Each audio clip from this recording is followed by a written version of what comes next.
bom? Muito bem, troquei de nome. Decidi que não gostava mais de Fabiana e agora me chamo Esther. Não sei.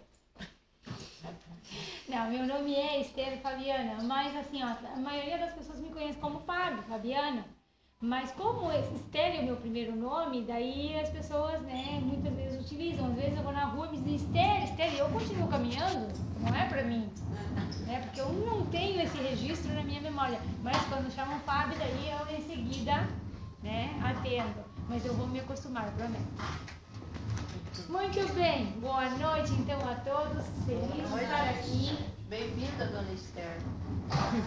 Eu tenho que confessar que quanto mais me desafiam para estudar o Evangelho, eu me sinto cada vez mais confiável em que não sei absolutamente nada.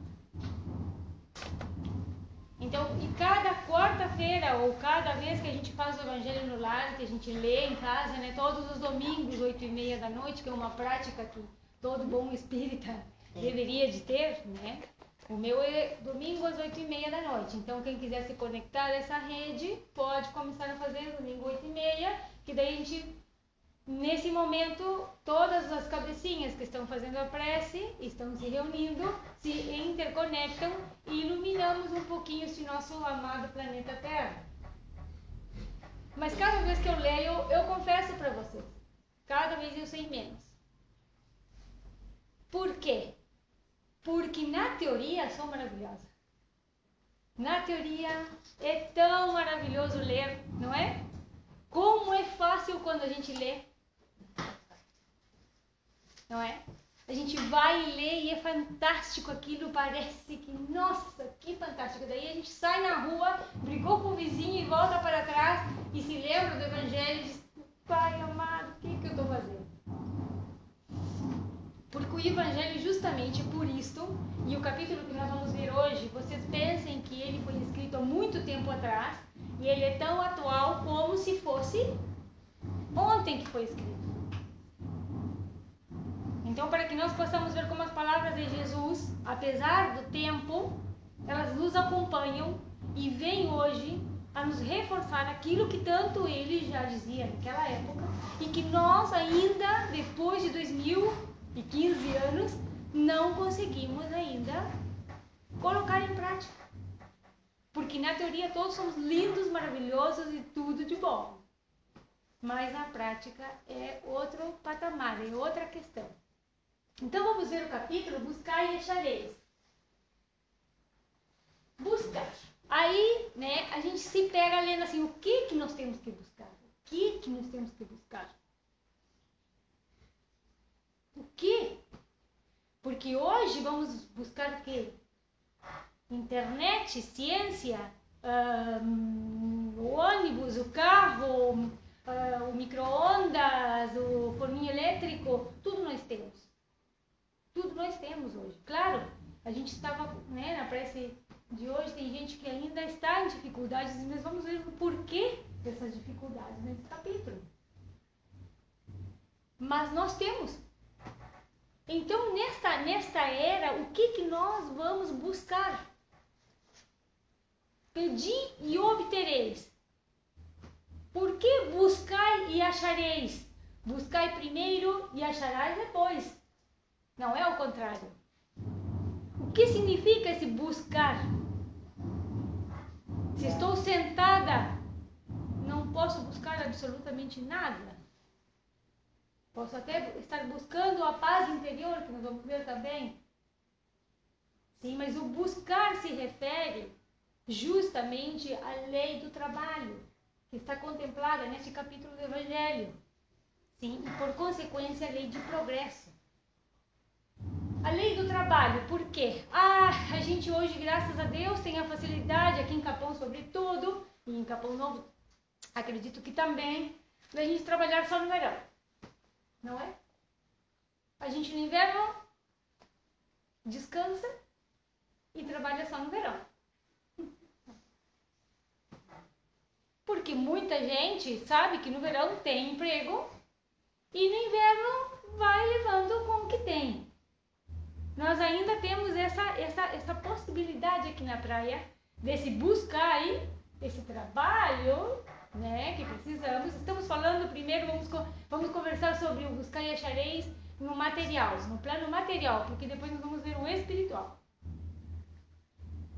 Podemos ter essa possibilidade de dizer, não, eu não vou trabalhar agora, eu vou trabalhar em novembro, lá por novembro eu começo a largar meu currículo, eu sei porque eu trabalho num lugar onde isso acontece. Então, em novembro eu começo a largar meu currículo para que daí eu pegue dezembro, janeiro, fevereiro, março, já não quero saber mais. Então, a gente para ali e a pessoa diz assim, tá, e agora? Sim, pois é, e agora? E o buscar e achareis, aonde fica nessa história toda? Porque nós temos os meses pela frente. Sem trabalho, nós não vamos garantir nada nas nossas vidas. Poxa vida, mas é tão feio trabalhar que te pagam para fazer isso. Dizia um primo meu uma vez, e eu olhava para ele e ele não entendia nada. Como assim? Sim, se tu perceber, é tão feio trabalhar que te pagam para fazer isso. Porque se fosse muito bom, ninguém pagaria para trabalhar, seria de graça. A gente faria com amor, com prazer. Mas é tão feio que te pagam para fazer. E por que será que Deus coloca essa missão? Porque vamos combinar, a gente gosta de trabalhar, mas quem é que não daria tudo para caminhar na praia num dia de sol? Quem é que não daria tudo para sentar, tomar um chimarrãozinho? Ou num dia de frio, de chuva como hoje, ficar em casa, embaixo das cobertas, assistindo TV, comendo pipoca? Viu? Que a gente não foge da realidade. Eu também. Todos. Por quê? E por que nós somos forçados a sair nessa chuva toda? O que viemos buscar? Porque esse trabalho que nós fazemos, o simples fato de sairmos de casa, de nos enfrentarmos com a filha no ônibus, no banco, no nosso trabalho, no dia a dia, sair correndo, esse trabalho que fazemos, não somente o remunerado, o trabalho em si, de nos levantarmos, de pôr-nos a caminho, de conversar com o fulano, de encontrar o outro e conversar também, ou cumprimentar alguém na rua, e de repente a gente dá um sorriso para uma pessoa que estava hiper deprimida. E já foi um trabalho que fizemos. Não foi pago. Ninguém nos pagou para fazer isso. Mas a gente se sente feliz. A gente nem sabe por quê. É porque aquela pessoa recebeu aquela vibração. Então esse trabalho, ele é feito de propósito, porque Deus, é bem espertinho, para que nós possamos nos aprimorar. Porque senão, como é que nós vamos estimular a nossa inteligência se ficamos todos os dias, e todo dia de pijama em casa comendo pipoca? Como compartilhamos com as outras pessoas os nossos conhecimentos?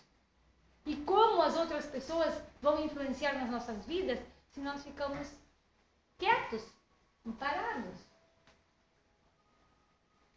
Buscai e achareis. Por que isto?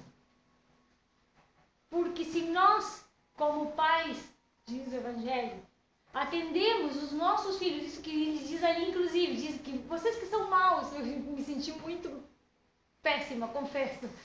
Vocês que são maus, atendem os seus filhos, sim, e atendem os pedidos dos seus filhos, por que vocês acham que o pai, que é 10 vezes amor, que é tudo amor, não atenderia os pedidos de vocês? Diz o Evangelho, né?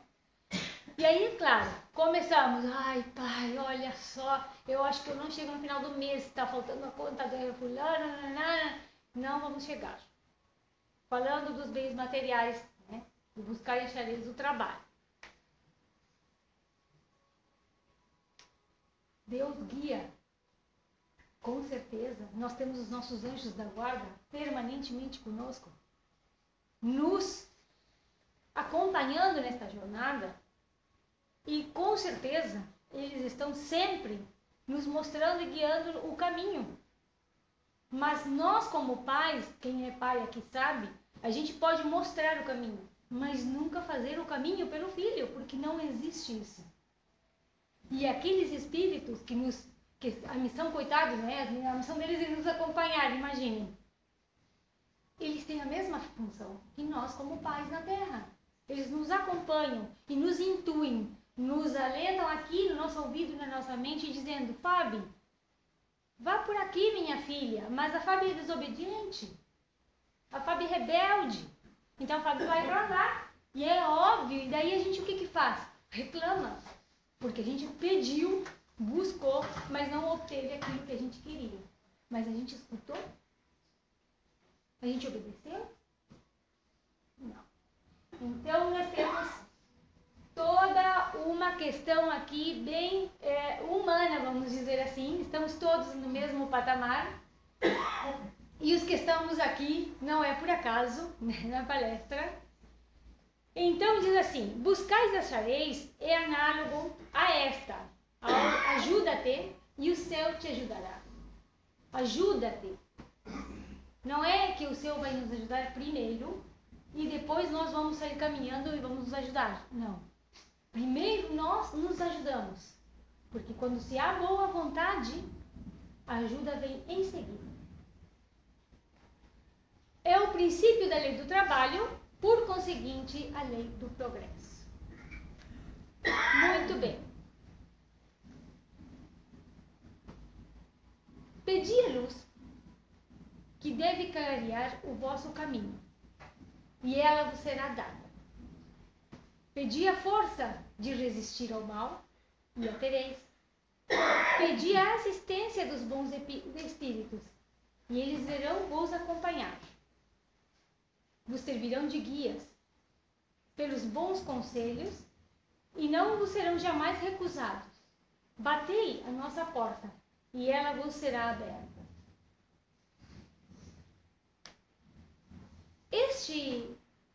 Essa amorosidade que os Espíritos vêm nos oferecer, nós gostaríamos de perguntar quais são os números do jogo que vai sair, né?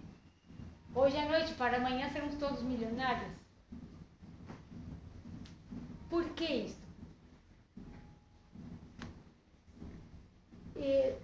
Graças a esse bom Deus que nós temos, Ele nos concedeu um desejo que Ele é infinito e nós queremos sempre mais.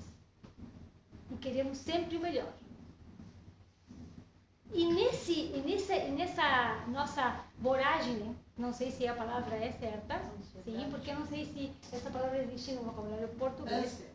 Essa ansiedade, mas é que voracidade vem do instinto animal, né? Aquela voragem de querer devorar tudo que é na frente. Dos nossos desejos materiais, nós cometemos os mais grandes erros. Porque nós não nos conformamos mais com aquilo que nos é necessário. E quando nós buscamos, na verdade, a Deus nas nossas preces, estamos pedindo com certeza o supérfluo. Porque se pararmos aqui para pensar, eu gostaria muito que alguém levantasse a mão. Quem não tem hoje, quando sair daqui desse recinto, um prato de comida em casa lhe esperando?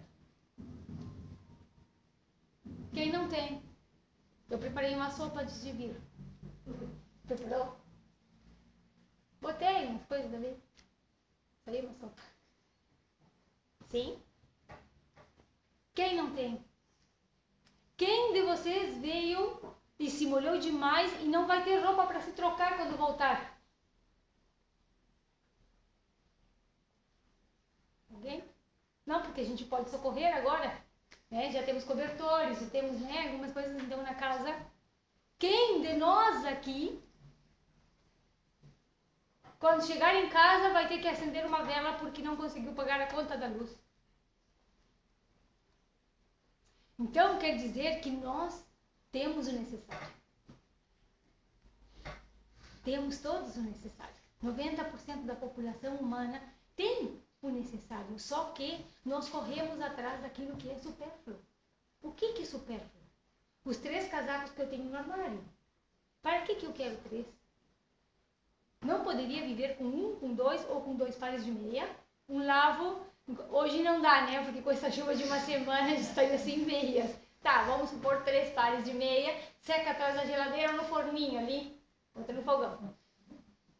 Os climas nossos não nos é uma traição, mas tudo bem.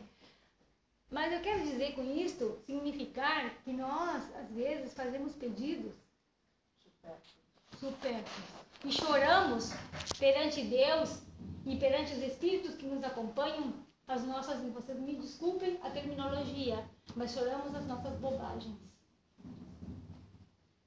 Tipo criança mal criada que quer aquilo que não é necessário.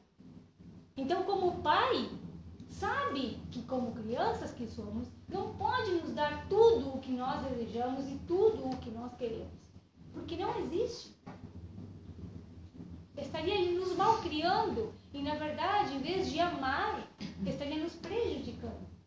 Que tipo de pai é esse? Que oferece absolutamente tudo o que tem para o filho, sem pedir para o filho que ele caminhe pelas próprias pernas. Todos, graças a Deus, temos com certeza o necessário. E se hoje as nossas preocupações, a nossa mente, que ocupam 70% do nosso dia, porque se nós pararmos para pensar durante o nosso dia, nós estamos preocupados com o nosso amanhã, com como é que nós vamos fazer tal coisa amanhã. Se nós pudéssemos ocupar esses minutos de preocupação pelas coisas materiais para conservar a casa na praia, porque a ferrugem ou a maresia detonou todinha ela, graças a Deus temos uma casa. Se nós podemos nos preocupar, como é que nós vamos fazer para pagar R$100 do alarme? Porque temos que botar alarme, porque, né? Segurança quer dizer que nós temos coisas de valor, que são para nós de valor. Então, não estamos necessitados. Né? Então, se nós ocupássemos esse tempo, isso já está resolvido. Isso já está resolvido. Ocupemos o nosso tempo para pensar justamente nessas famílias que não têm nada. Como posso ser útil hoje? Esse seria o nosso buscai e achareis. E vamos entrar na etapa da alma. Vamos deixar os bens materiais, porque todos aqui estamos provistos. Pelo menos para o dia de hoje. A sopa está garantida. Amanhã veremos o que faremos. Se nós pensássemos em como podemos ser úteis amanhã quando acordarmos, ou hoje quando sairmos daqui. Será que não tem nenhum dos nossos vizinhos que está doente? Será que não tem alguma criança perto da nossa casa que está sem casaco para ir para a escola porque choveu, porque a mãe tinha um só molhou? E nós temos um sobrinho lá, e nosso sobrinho tem 2 ou 3, um neto, um filho. Será que nós não podemos ser úteis neste momento com um quilo de alimento?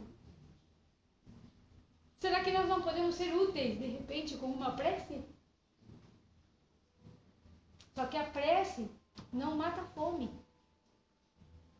A prece ajuda e os espíritos de luz acudem a esse lar e colaboram para que essa família que está necessitada possa suportar essa noite de frio, de fome. Mas, na verdade, o nosso proceder buscai a forma de ser útil. E com certeza a obtereis. Com certeza Deus mandará os seus protetores para que nos coloquem a caminho daqueles que mais precisam. E digo isto por experiências pessoais. Porque nas caravanas que se faziam há uma época atrás, quando me perguntavam aonde vamos, não sabemos. Como posso saber? Sentávamos no carro, fazíamos a nossa prece e vamos e confiamos, porque nós sabemos que somos guiados. Quem tem fé, quem confia, sabe que é guiado. E a gente falava, dobra na direita. Como assim na direita não tem nada? Pode dobrar. Se estão me dizendo, dobra na direita, é por que para dobrar na direita? E vai até o final. Vai até o final. Ah, encontramos a rua Zona Norte.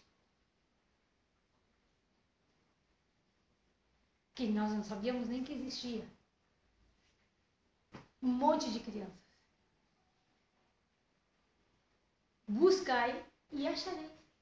Achareis a forma de ser útil, achareis a forma. E com certeza, isso garante o sustento espiritual. Porque talvez não será a sopa mais maravilhosa do mundo, mas com certeza é a sopa da alma. Porque não se pode ser espíritos encarnados hoje na Terra sendo só corpo. Não se pode ser só matéria. Estamos em 2015, Jesus vem falando disso para nós. Coitado de Jesus, eu imagino ele careca, desculpem, tá? Mas ele está careca de nos dizer. Buscai e achareis a forma de ser útil para nós espíritas hoje. Claro está que nós temos muitos familiares, muitos amigos, muitos conhecidos que estão doentes. E que a gente vai pensar assim, tá, mas e as providências? O SUS são as condições em que temos que viver. É o meio que nos tocou neste momento. É a nossa passagem na Terra, é o nosso momento, é a nossa luta, é o nosso buscar, é o nosso achar. Nesse aspecto da saúde, que é o mais crítico aqui, pelo menos na nossa região, é buscar a forma de poder ajudar de maneira mais eficiente. Não sei, na Câmara de Vereadores, quando se sancionam as leis, estando presente, ouvindo, porque a gente se queixa, mas a gente não participa. Então a gente não tem como saber o que está realmente acontecendo. Então também é uma forma de trabalho. Queremos melhorar isso aqui para quem? Para os nossos netos? Para os que virão, os futuros espíritos encarnados na Terra? Terão que padecer também como nós? Muito bem. Desenvolvimento da inteligência. Então, o buscar e achareis é proposital. Quando a gente está na dificuldade, é proposital. Acreditem. É para o nosso melhoramento psíquico, para a nossa inteligência. Se não precisássemos trabalhar, não estimularíamos a nossa inteligência. Grandes cientistas, grandes matemáticos, grandes filósofos estão sempre a trabalho. E estão sempre a trabalho intelectual, moral, para o adiantamento da Terra. E não só para eles. Porque a descoberta de qualquer medicina serve para todos, não só para um. Então, isto é aproveitar o tempo. Muito bem. Procurai primeiro o reino de Deus e a sua justiça, e todas as coisas que desejares vos serão dadas por acréscimo. Não aconteceu já uma vez com vocês de estarem num lugar de trabalho, trabalhando, ou sei lá, fazendo um apoio fraterno para alguém, ou conversando com um amigo que estava muito mal, e vocês preocupados por um problema para resolver, e quando vocês voltaram para o lugar, o problema já estava se resolvendo? Lei da compensação. Porque quando nós trabalhamos para Ele e não para os da terra, tudo vem. Tudo vem. Porque Ele supre as nossas necessidades. Ele sabe exatamente como Pai o que nós precisamos. Então, quando nós estamos acalentando alguém que está precisando, mas o nosso problema ficou de lado, tenho certeza que quando vocês voltarem para o problema, ele vai ser assim ou vai estar resolvido. Então, primeiro trabalhemos para o de cima, E depois o resto das coisas virão sozinhas. Tudo que precisarmos virá sozinho. Se não tínhamos como chegar, eu não vou dizer carro porque hoje nós vamos precisar uma canoa, tá? Mas se não tínhamos carro como chegar e era necessário estarmos aqui, com certeza o carro aparecerá, a carona aparecerá, o ônibus passará. Com certeza acontecerá. Hoje vamos voltar tudo de barco. Assim, não tem como. Muito bem. Vamos adiante que o nosso tempo já está quase e falta bastante ainda. A providência, sim, nunca nos abandona. Sim? Jamais abandona aqueles que colocam nela a sua confiança, mas quer que trabalhem. Que trabalhem, como estávamos falando, trabalhem para Deus, no mínimo, em compreender aquele que está dentro de casa que nos é difícil, em aceitar aquele colega de trabalho que não é aquilo que nós esperávamos, em aceitar o trabalho que temos, mesmo que não seja o melhor de todos, mas trabalhemos no bem, que a providência se encarregará de nos suprir daquilo que precisamos. E se não vem do jeito que a gente quer, espere. Sabe por quê? Porque ela nos intui. E intui exatamente o que nós precisávamos fazer com aquilo. Em parênteses, eu sou pintora. Eu sou artista plástica. Essa é a minha profissão. Eu, inclusive, tenho tinta aqui no dedo, mas tudo bem, não olhem. Tudo é por inspiração. Tudo. Quando as pessoas me dizem, o que tu vai pintar? A pessoa me pede lá uma tela, e o que tu vai pintar? Não sei, não tenho a menor ideia. Entrego e confio. E as pessoas, quando recebem o trabalho, dizem, mas era justamente, eu vivi ali, porque tu colocou uma mulher que tem os cabelos assim, eu nem sei quem é a pessoa, porque eu nunca vi na vida. Mas a pessoa me diz, mas eu sou assim, olha uma foto minha, eu vou te mandar. Inspiração. Antes eu tinha preocupação de agradar, hoje não, hoje eu confio. Isso é um exemplo mínimo, porque não acreditem que tudo que brilha é ouro, tá? Muito bem. Não é com as leis que se decreta a caridade e a fraternidade. Se elas não estão no coração, o egoísmo as sufocará sempre. Fazê-las nele penetrar é a tarefa do espiritismo. Então, é o que nós estamos fazendo aqui. Porque fora da caridade não há salvação. E é por isso que a gente está fazendo ênfase justamente na questão de buscar e achareis ser úteis. Porque fora da caridade não há salvação. Se temos a sopa, se temos a casa, precisamos alimentar a nossa alma. E está na nossa hora. Muito bem. Diz assim, não vos inquieteis pela posse do ouro. Como falávamos, a gente se preocupa muito pelo que possuímos, pelo que temos, por manter o que temos, materialmente falando, e nos inquietamos demais. E tem uma partezinha ali que é maravilhosa nesse capítulo, que todos devem de ler, não vou ler todo porque ele é bem compridinho, que fala, olhai as aves do céu, né, que todos com certeza já leram, né, elas não trabalham e porém elas recebem a providência divina, porque Deus não desampara nenhuma das suas criaturas. Como diz o Evangelho, se pegássemos isto ao pé da letra, a gente estaria todo mundo sentado e iríamos também comer flores como os pássaros. Mas não é a mesma coisa, porque Ele nos dotou de inteligência. Nós somos seus filhos amados.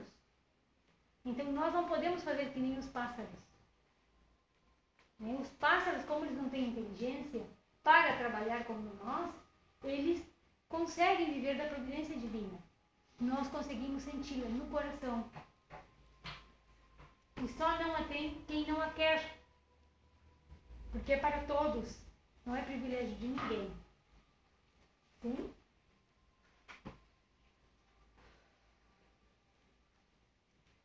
Bom, depois fala da consciência, mas eu queria antes, porque senão o nosso tempo vai se esgotar.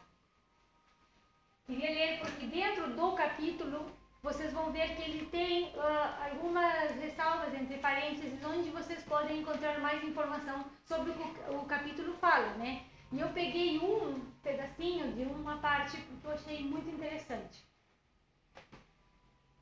Tomemos um exemplo, diz assim: um homem está perdido num deserto e sofre de sede terrível. Sente-se desfalecer e se deixa cair no chão. Roga então a Deus para o assistir e espera, mas nenhum anjo vem lhe trazer o que beber. Entretanto, um bom espírito lhe sugere no pensamento de que ele se levante e siga mais umas 2 veredas que se apresentam à sua frente. Então, por um movimento maquinal, reúne este homem as forças, levanta-se e caminha ao acaso. Chega a uma elevação e descobre ao longe um riacho. Diante disso, encoraja-se.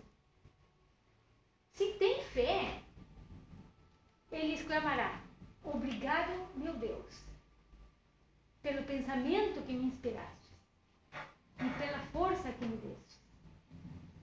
Se ele não tem fé, ele dirá: que pensamento bom que eu tive, que chance eu tive tomando a vereda da direita ao invés da esquerda. O acaso, algumas vezes, nos serve verdadeiramente bem. Quanto me felicito pela minha coragem e por não ter me deixado abater. Mas dir-se-á, porque o bom espírito não lhe disse claramente: siga esta vereda e só ao fim dela encontrarás o que precisas. O espírito não fez isso diretamente. Por que não mostrou? Sim. Desta maneira ficaria convencido da intervenção da providência. O que, para Deus, seria uma chance menos de provar a sua fé, a fé daquele homem. Porque se o Espírito vem, se a ajuda vem e se manifesta, a gente sabe que está sendo ajudado. Sim, qual é o mérito nosso em nos colocarmos a caminhar e a fazer o trajeto que nós precisamos para nos salvar. Muitas vezes desistimos muito antes de chegar ali em cima da montanha que estava o nosso riacho, por falta de fé, por falta de confiança. Sim? Meus amigos, tem mais partes, tem mais ainda, tem alguns minutos ainda. Tem uma parte no livro dos médiuns que justamente fala sobre o acompanhamento espiritual. Para nós que estudamos o espiritismo, ele é muito importante, porque muitas vezes nós, no nosso dia a dia, atribulados, não percebem a quantidade de guias e de seres que nos acompanham. O meu filho ontem estava sentadinho e diz: mãe, eu vi passar alguém por ali. 6 anos. Nunca falou isso, é a primeira vez. Aí ele me falou: eu acho que era um espírito. Que amor. E então eu falei: graças a Deus. Se é um espírito, pode ficar tranquilo. Se é um ser humano, já não. Aí tu me avisa, rapidinho, que a gente chama a polícia. Mas para que vejamos como estamos sempre acompanhados, né? Então, neste livro, eu recomendo, porque é uma leitura deliciosa. É um pouco de estudo. Não é que nem o Evangelho, que é doce, é meigo, é suave. O livro dos médiuns é um livro de estudo, porque nos ensina como nos comportarmos na Terra, sendo espíritos encarnados e acompanhados por todos os desencarnados, né? Então fala assim, ó: podemos pedir conselhos aos espíritos? Só 2 pessoas aqui podem pedir? Que bom, vamos pedir então. Podemos? Todos podemos? Só os elevados? Mas não só pedir, agradecer também é importante, Sim, né? mas se a gente quisesse pedir uma informação sobre um parente, por exemplo, que desencarnou, a gente pode fazer isso? Não. Sim. Pode. Sabiam que a gente pode? Sim, tem algumas bíblias e algumas outras religiões que dizem que é bruxaria, mas... Lê o capítulo, por favor. Olha a letra desse aqui, eu acho que eu Ah, tô... deixa. Este capítulo, esse aqui é 291, sim? Eu já te digo qual é o capítulo, porque eu acho que é o... Não diz agora... Deixa. 26, tá? É que essas letrinhas aqui, eu vou te dizer. Tá. Só um esclarecimento. Depois diz, os espíritos podem nos aconselhar sobre questões de interesse particular? Pode. Pode. Então eles respondem, algumas vezes, conforme o caso. Se for da nossa urgente necessidade, com certeza. Agora vocês pensem que nós somos a terceira parte da população. Tem 3 vezes mais desencarnados que encarnados. Então vocês imaginem que os espíritos que trabalham para, né, que tudo se mantenha numa paz, num equilíbrio, vão perder o tempo com as nossas, desculpem a palavra, bobagens. Ah, eu queria saber se amanhã vai chover de novo. E os espíritos vão dizer, vá assistir um meteorológico. Então, tem que ter um motivo real, tem que ter uma necessidade especial e com certeza virá a resposta. Só que muitos de nós ainda não sabemos ouvir, porque na verdade todos nós temos mediunidade. Isto é um fato, porque somos influenciados permanentemente todo dia por esses espíritos desencarnados, não precisamente pelos que gostaríamos de ser influenciados. Porque 90% do dia, como falamos hoje, ou 70% para não ser tão ruim, a gente passa pensando em coisas que não são do feitio dos espíritos superiores. Então, quem os acompanha são os espíritos materialistas, aqueles que estão preocupados porque guardaram o dinheiro no armário e não deixaram dito para o filho e morreram. Então o dinheiro ficou no armário e ninguém sabe, ficou enterrado lá. Então essas preocupações dos espíritos desencarnados com as questões materiais são as mesmas que as nossas. E se nós estamos com esse pensamento, com certeza estaremos acompanhados por esses espíritos. Então é por isso que nós temos que pensar em modelar a nossa mente e transformar esse buscar e achareis numa forma de ser útil. Eu quero buscar um trabalho útil para mim. Estou aqui, estou disposta. Estou ao teu serviço. Sou um pincel, no meu caso, né? Um pincel, as pernas abertas assim, meio torto, meio manchado, mas estou aqui. No que eu posso te ser útil? E com certeza, Deus os guiará, como nos guia todos os dias. Sim? Bom, e por aí vai, tá? Eu não vou ler todos porque é comprido, são vários itens, né, no livro dos médiuns. Procurem e leiam, que com certeza está muito mais numa linguagem bem legal e não precisam ficar ouvindo essa voz que é irritante, simplesmente. Agradeço a oportunidade de novo, porque essa casa me puxou pelas orelhas e me disse, Fabi, tu pode ser rebelde a vida toda, mas tu tem que continuar estudando. Muito obrigada.